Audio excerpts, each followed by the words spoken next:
Megan, I'm Hi, so happy to have you here. hi, Hello to Jen. everyone on LinkedIn.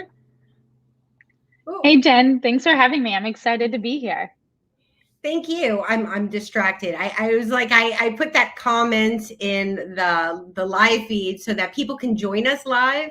And I was like, okay. I started doing it. It's like everything starts slowing down on my computer. And I'm like, okay, let me just get this in here in case anyone does want to drop in, right? Yeah. So I'm so excited to have you. When we met at it was, I guess, Celebrate for Gong, Yeah. and you told me that you like that you're traveling and that you have this nomad lifestyle. I was like, oh my goodness, I want to hear more about that. So and that's kind of how I do it, is when I want to hear more about it. I assume everybody else does as well. Oh, Gurpreet is joining us. Hello, Gurpreet. Hi, Capri. Nice to meet you. How are ladies doing? I'm good. How are you? I'm doing good. I was telling Jen right before this, I just came back from holiday in Aruba, so I'm excited to be jumping back into work and doing this LinkedIn Live with you. So I have no complaints. And now you're in the Tampa Bay area. I was like, wow, you're Yes. in Tampa Bay. We'll Yes. have to see if I can free up my busy schedule of bus pickups and children things. But that's awesome that you're over here. But you travel a lot. So Yeah. tell us about what prompted you to want to have a different lifestyle like this. Yeah, I think no surprise to anyone. COVID kind of shook up everything. And last year, my sister-in-law's mother passed away. And so my brother and sister-in-law was like, hey, can you come down to Nashville from Chicago? And so I made the drive, like quarantine before, packed up a suitcase and my dog. And while I was there for 2 weeks, my grandfather and my mother were like, well, you're almost to Florida. Why don't you come here? And of course, like everyone, you kind of get stuck, and that turned into a couple months. And so at that point, I was like, okay, I've kind of just bounced between Nashville, Atlanta, Tampa. What happens if like I do this permanently without a place? And so in March of 2021, I bit the bullet and agreed to not re-sign my lease and sell about 90% of my stuff, and like most aspects of my life, just jump cannonball style full in versus like, okay, let's keep a place and kind of go back and forth. And it's actually been a lot of fun learning through it all, just trying to figure it out because you don't have a place to just go back to fall on. Yeah, but all the adventures, like I'm dying to hear all the places you've been, but looking at like what you do. So tell us a little bit about what you do to give us some context here. Yeah, of course. So I work in sales. So Nomad in Sales is the title here. And so I work for a company called Upwork. So basically, we are a platform that helps freelancers connect to businesses around the world so that everyone has economic opportunity. And so I'm the person in between setting up the businesses for their account to connect to freelancers. And now in a weird way, I can also kind of connect to the freelancers who are figuring out their own business and doing it nomadically for some of them, as well as helping companies kind of bridge that gap of how people are still successful in doing this. That's so awesome. So Gurpreet wants to know, how did you get the courage to do this? And let me say, before picking up this question, anyone who is joining us live, I have added in the comment feed the link for StreamYard, that if you want to join us live and ask your question, I will add you the conversation and you get to come live on LinkedIn, because I'm trying to create this more interactive experience. So do not be shy, be brave, be bold, hop in, and I will totally add you. Okay, so Gurpreet's question: how did you get the courage to do this? Yeah, absolutely. First off, second, Jen, anyone wants to jump in and talk with us live, please do it. I love interacting with people, hence being in sales. Courage to do it is actually kind of prompted to how Jen and I got on this topic when we were connecting at Gong. I believe the question you asked me was, what do you do for fun now? Meaning, like in this world that we live in. And one of those is I've always loved to travel, and not to just go see the touristy things, but like actually explore places like a local. And through COVID, I wasn't able to do that. And it kind of just kept my life in this repeat cycle of work, you're in your apartment and you kind of do it again. So it's like Groundhog's Day A and Groundhog's Day B when it's the weekend. And so for me, there was such a missing gap that it was kind of a spin on like Mark Twain. It's something my mom uses, that when it's time to make a decision, you kind of just have to swallow the frog, because once you do, everything goes up from there. So you just kind of hit the point of, am I going to do this? And if the answer is yes, you swallow the frog and keep going. And look at this, Gurpreet is joining us live.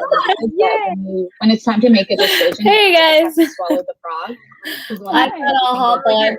You're gonna have to turn this off over there, or it's gonna. Yeah, I turned off the live. I thought I'll hop on, support Jen and Megan. First of all, whoa.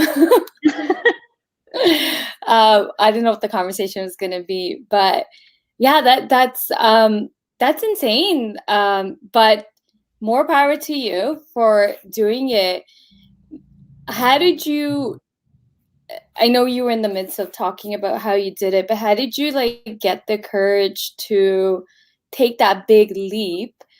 And what would you advise others who are thinking of doing it? I've been toying around with this, but I have 2 dogs, so it's kind of like.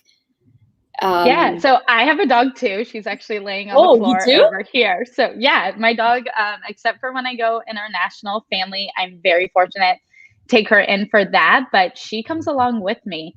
So my dogs completely relate to you. They've only been to US with me. So, but how did you like, okay, I guess you're a girl, I'm a girl, we're both females, we have tons of clothes, shoes, jacket. Like, how did you decide? Like, I have tons of shoes. Like, I just bought new shoes and I went a little crazy on that. But how did you let go of things? Oh, I can relate to you even more. I have so many shoes. It was a running joke of how many. And so actually, again, to a conversation Jen and I were having, it was kind of taking a different lens on it. Instead of needing to hold on to all of my stuff, what I was doing is kind of flipping that scarcity mindset and looking at it as abundance. So I really did sell 90% of my stuff. All my furniture except 2 pieces I kept, and all my clothes and my shoes. If it didn't have sentimental value, I sold it. And I have $100 a month storage unit that keeps that 10% of things. And so many people ask me, they're like, well, what if this only works for 3 months? What if this only works for 6 months? Like, what are you going to do then? And realizing that the place that, my high rise in Chicago that I had worked to get to was something I worked to get to. And if I wanted it again, I could create it, or whatever I'm going to want new, I can create it. And that all of this stuff really is just stuff. So keep what is truly sentimental. And when you kind of take that abundance mindset, everything else kind of opens up for you. Oh, wow. Storage is much cheaper. And I was telling Megan this right before we went live, but there was a portion of my career where I tried to be a stay-at-home mom, where I sold this house that I had built from the ground up. And we moved back into a condo that I bought before we got married. So went from 3,000 square feet to 1,000 and got rid of like all of my extra stuff to try to be a stay-at-home mom. And I hated it. Right. And I didn't know that, but the value of knowing that I hated it was significant for me. I needed to know that. Right. And sometimes you just have to go all in on something. And that's what I learned. If I hadn't gone all in, I wouldn't have been able to afford to try it. And I wouldn't know that I hated it. And I would have always wondered if my kids would be happier, like all the things that would run in through my mind on a regular basis, I would never know. So I don't know if that's helpful. And I'm loving Jason's comments on this side over here. Remembering 50 pounds. I'm still trying to work on that. I'm constantly getting rid of stuff, even as I'm living out of suitcases, because you start to realize what you actually do use, what you wear, all of that. So I'm just now under the 50-pound mark and been doing this for a while. But even his second comment is all this stuff that we hold on to because they really are things is, we're seeing people flee Afghanistan. We see people have to flee countries all the time. and they build, like when they are fortunate enough to land somewhere, they build everything back up. So I think sometimes when we build up too much around us that we just hold on to it, it's actually usually ends up holding us back. Well, yeah. And, getting rid of clutter, all of the extra things, mind you, I've got a lot of extra things behind me, but there's so much value in that, and just like letting go of stuff that you don't actually need. Right. I mean, I love my clothes, but how many new tops do I actually need? And does that actually bring me joy? It can and be also experience.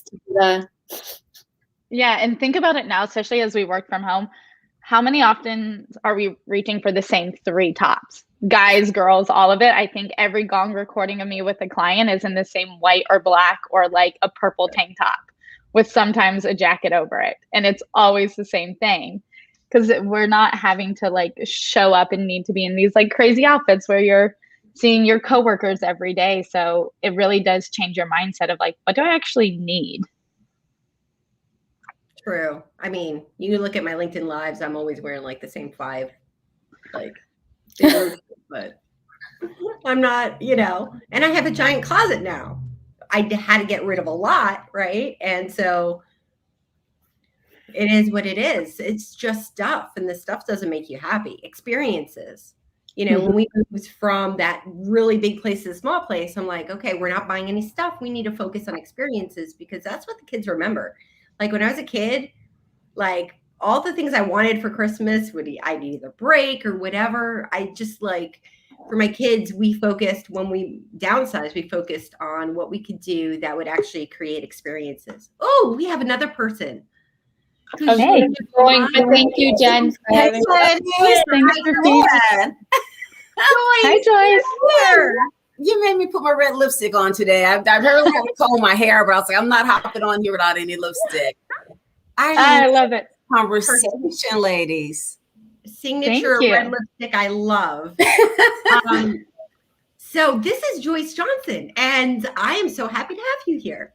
Yeah, I always feel like thank you. You show up in your background, and I'm like, yay. This is an actual physical banner that I used to travel with for speaking engagements. It's 8 feet by 8 feet.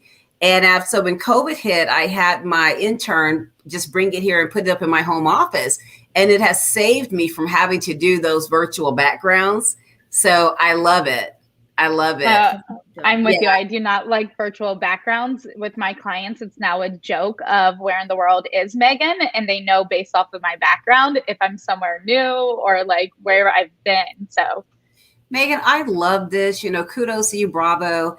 I have relocated several times in my life. And whenever I've decided to relocate, I've made the decision within 30 days, I'm gone, Yeah. And so when we talk about holding on to things, especially material things, I grew up in Galveston, Texas, which is a small island about 45 minutes south of Houston, Texas. So whenever the storms would hit, the hurricanes and things, we were kids, I laugh at because my younger brother, he would go back and forth to the house, trying to bring things. Mommy, can I take this? Mommy, can I take that? And she's like, no. We basically would pack 3 outfits. We would pack all of our insurance policies and things that my parents needed, and we would take our family photo albums. And every kid got like one toy or whatever one thing was important to you. And we would get in our car, and all our family members, things, we would caravan to whatever hotel and whatever city we were going to. And I think that just taught me not to be attached to things, right? Because, what I learned from that is that long as we had each other as family and we were together, we were going, that was all that mattered. And so I remember I think the first time I moved, I was about 25 years old. I moved from Houston to the Bay Area, California Bay Area. And I was talking to my uncle one day. He's like, you really need to spread your wings. You need to get out of Houston, da, da, da. And I was like, you know what? I think I will, And he's like, huh? It's like, wait, you're gonna do it? Yeah, he had tried to get me to move to New York before, right after I graduated, and I went. It was so cold when I got off the plane, I never warmed up, and so I didn't do it. And he said, "Oh, you spoil. You need experience. You need to travel." But and you know, when I decided to move, I just moved. In 30 days, I was out. I sold all my furniture and everything, and like you said, you can get those things back. And then years later, you know, I'd gone through a divorce and some changes at work and things like that. And I decided, you know what, Miami, I love Miami. I love being in Miami. I'm going to move to Miami. And after 30 days after making that decision, I left. Yeah, it's the best way to do it. Yeah, and right now I have and go. You just get up and go. And right now I'm feeling it again. You know, and my niece is pregnant. I'm thinking, do I leave her here? Because I am so ready to get out of here right now. So I just love it. No, and I love that. When I moved, I don't have children. I have nieces and nephews, and I love them. I'm the fun aunt that comes to spoil. And so many people are like, but you're leaving them. And I was like, the best thing is, though, it's like I can come back and spoil them, but also show them like what else the world has to offer. You don't have to just stay in one place. Absolutely. Absolutely. Well, and things come and go, right? I mean, at the end of the day, one bad storm will take everything out. And Jason here shares with deployments, you know, you have 2 bags and that's it. And, you know, you take what you have. And what are the things that are most important to you are typically not the big things, the big couch, they're not. It's the sentimental things that, you know, you want to have.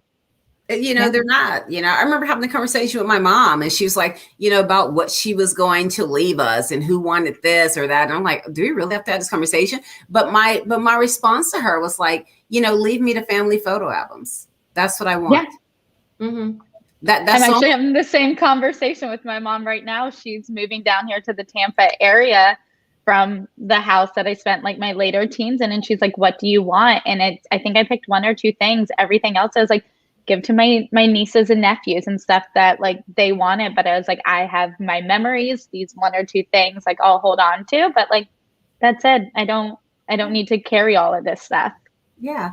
You know, and that's a lot to carry to some of the family photo albums. But, you know, that's, you know, that when I move from place to place, I mean, my photos are tight and sealed. And they're the things I take most care of to move. Right.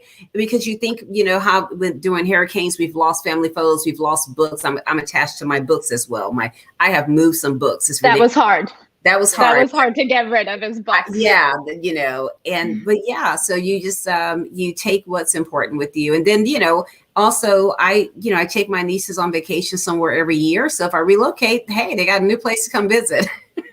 Yeah, no, it's somewhere fun for them to come see. I had to adjust to not having a bookshelf. So a fun fact about me is I don't think I've owned a TV since college. I don't have a streaming service that I subscribe to. And so for me, like the books are a hard part of what to get rid of, a couple to keep that have like handwritten notes in them. And so what I do now is buy 1 book at a time. And once I finish it, I either post to my LinkedIn now, but usually my Instagram, and see who wants it. And then I put a little note in it and I mail it to someone and then buy a new book to like still keep my mind going and read. That's awesome. I may need to try that. Now there is a, you know, the neighborhood things in my brother neighborhood where you go and you put books in and you can take a book out and things. And so I've kind of been donating, you know, tell my little niece, you know, hey, let's put a book in or something. And then in my neighborhood recently, I found a shop where people can just go and get books, right, at no cost. Oh, that's awesome. And they're all books that are written by women. And so the young lady, I can't even think of the name of it. I made a donation to her, but all books that are written by women. And so people can come in and get one of those books. Oh, see, I love that. Like donating books and stuff. It's one of those, I think, just spread knowledge to me. And then fun fact for anyone listening, the post office has a, like, for if it's a book, a set price versus it going off weight. So they also make it super convenient for you to mail it. Mm-hmm.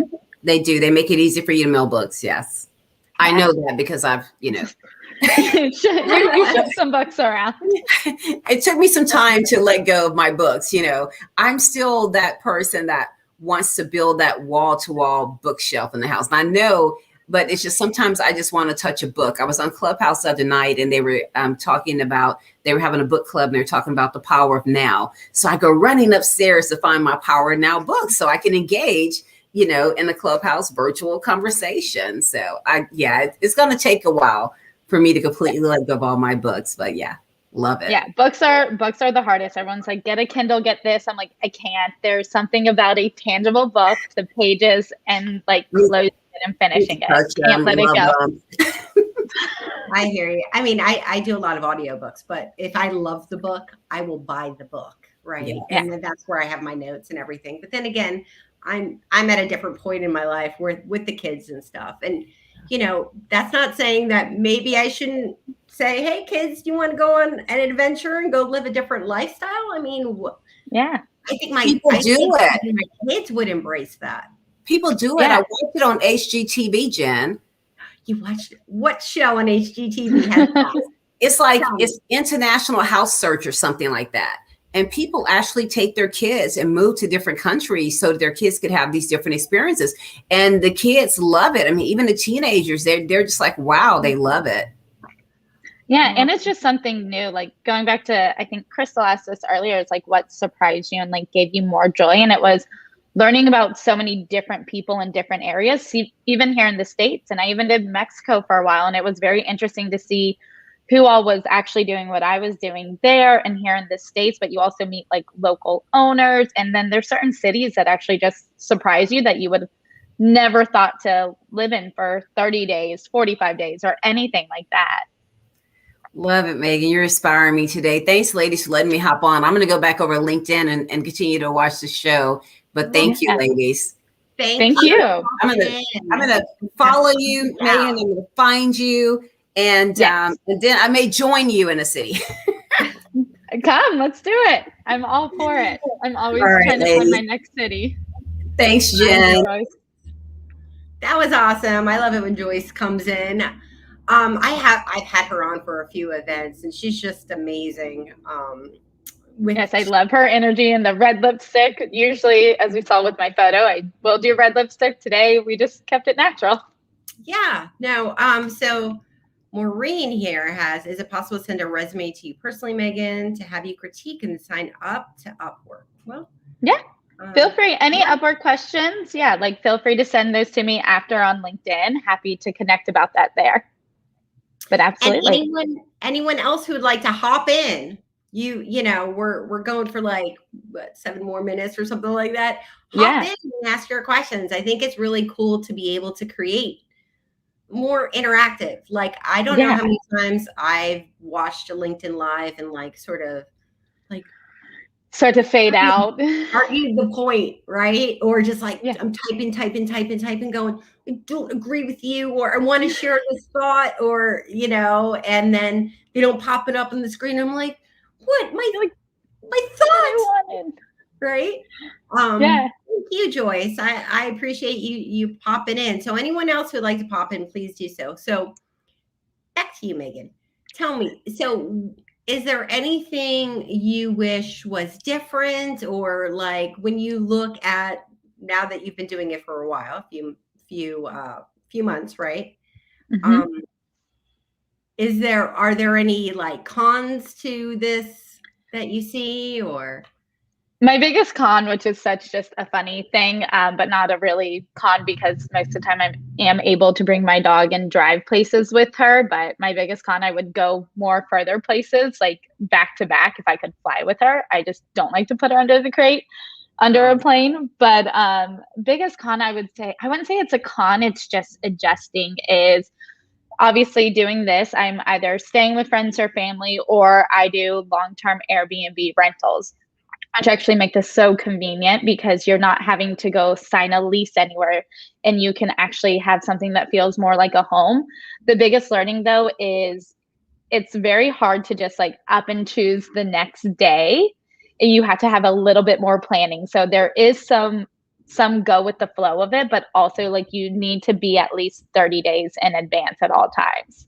Mm-hmm. Jason, she is a pit border collie mix. So she is a lot of energy and a very smart dog, which makes it highly entertaining to travel. But she almost goes everywhere, restaurants, places with me, and people just love her. That's awesome. Yeah. Let's see. Okay, Maureen can't join us live, and Jason travels between Tampa Bay. Where's here? Okay, I was like, where's here? DC. So, and that's pretty cool. And Joyce says it only takes 30 days. So, you mentioned Mexico. Where? What other places have you been? Yeah, so just came back from Aruba. I've been here in Tampa. Mexico was a lot of fun. One of the places that surprised me actually was Louisville. Like, so we were driving. Nashville was somewhere I knew in April I wanted to spend my birthday, late April. So we had to find somewhere. A friend was with me at the time to go in between Nashville and Chicago. And we're like, has anyone actually been to Louisville, lived there, stayed there? None of our immediate friends you have. We didn't know each other at the time. And so we just picked Louisville, picked a random Airbnb on a random street, and it ended up being the most like eclectic, cool local place. Like we met friends of owners that had like these wine and whiskey bars and then restaurants just by being there frequently, like walking the streets. And so everything was eclectic, but then the road behind us, all of the homes were built to either look like castles or like cottages. So you had this cool like juxtaposition from the different sides of the street, but it was just so fun to explore and really know absolutely nothing. Yeah, I mean, like when I so early in my career I worked in retail and I used to open new stores everywhere, right? And so Louisville is one of the places I went. But I used to also do that like trade shows. I had when I was in fire and life safety, they would move like these certain trade shows to different cities. And so like that was the second time I was in Louisville. And I thought it was really cool too. Like one of the things I liked about trade shows, and or even back in the day when I did retail, was that travel. Like that you could go anywhere. And you never knew where they were going to send me next. And it was something that I think helped me grow as a person, having that experience. That's why I was like, this is so cool. That, and you never know who you meet. Like even before doing this years ago when I was in consulting and you would travel all the time, I had a rule of I wouldn't eat dinner in my hotel room, unless you're landing at midnight or something getting in. And my other rule, sorry for background noise, is always go sit up at the bar because it was so much more engaging between who was sitting there, bartenders, and you could walk away with a friend, a new connection, or even just a really cool story from the night that just like ties back to the experience and the memories of those places. Yeah, that is, and that's how you meet the people. I mean, you have to be okay with just going out there and meeting people, which I think is so much fun. So Sue is joining us. Sue is in India. Hi, Sue. She rarely gets to join live. She's saying you should travel to India. It is actually high on my list, even before COVID and everything like that. And I started doing this. And I actually have a lot of clients based in India, Singapore, and over throughout the UK who are all asking me, they're like, when are you coming over here? So hopefully I can get that in the works. Had to go through some approvals there to keep it corporate, but making it over to Europe and eventually to India is actually on my list. So stay tuned. Yeah, and you definitely will need to meet Sue. She is awesome. Maureen says doing trade shows are fun, a great way to travel. Loved my experiences.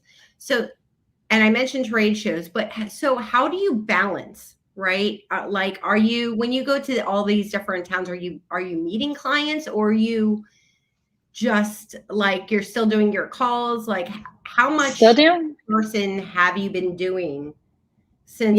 We haven't gone in person yet.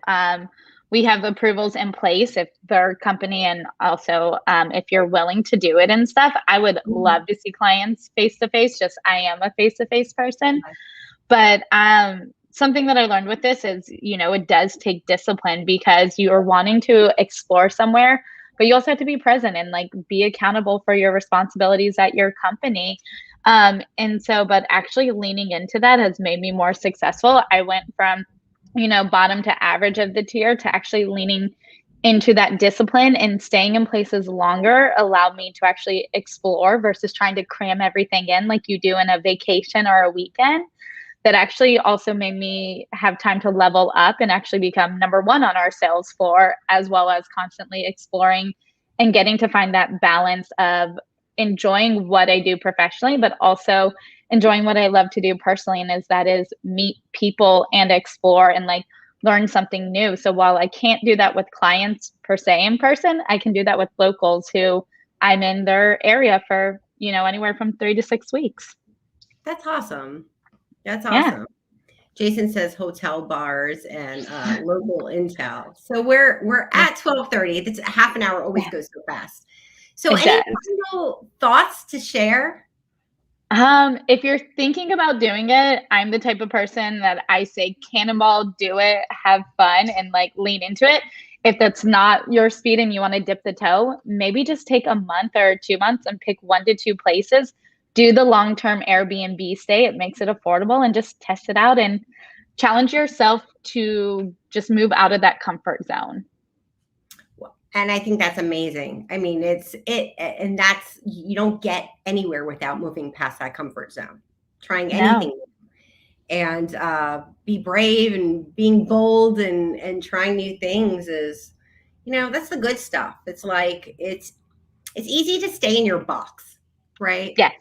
You've got this idea of what life should be like, and it all fits into this comfy little box. And it's everything outside the box that sort of opens your mind and allows you to experience different things. So I love this conversation. Thank you so much. Break out of the box. Thank you for having me, Jen. I appreciate it.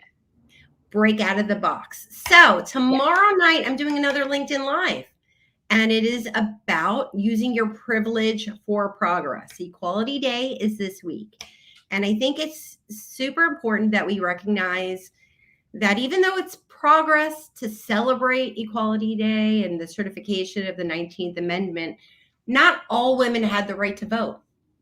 And I think that's an important thing to acknowledge. I mean, my daughter dressed up as Alice Paul for Halloween, right? And I'm like, Holly, I love that this is what you want to be, right? And I'm looking through all of her books, and it's like everything is very much based on Alice Paul and her perspective and her experience, which is awesome. It's great. She did great things. But the reality is not all women have the right to vote, and that matters. And if you put this concept up on this pedestal of this great day to celebrate, it doesn't recognize that there were so many more women out there who were still struggling to find their rights and to have a place to vote, to be part of something. And I think it's important that we recognize our privilege. And so we're bringing that conversation tomorrow night at 7 p.m. And I've got an awesome panel.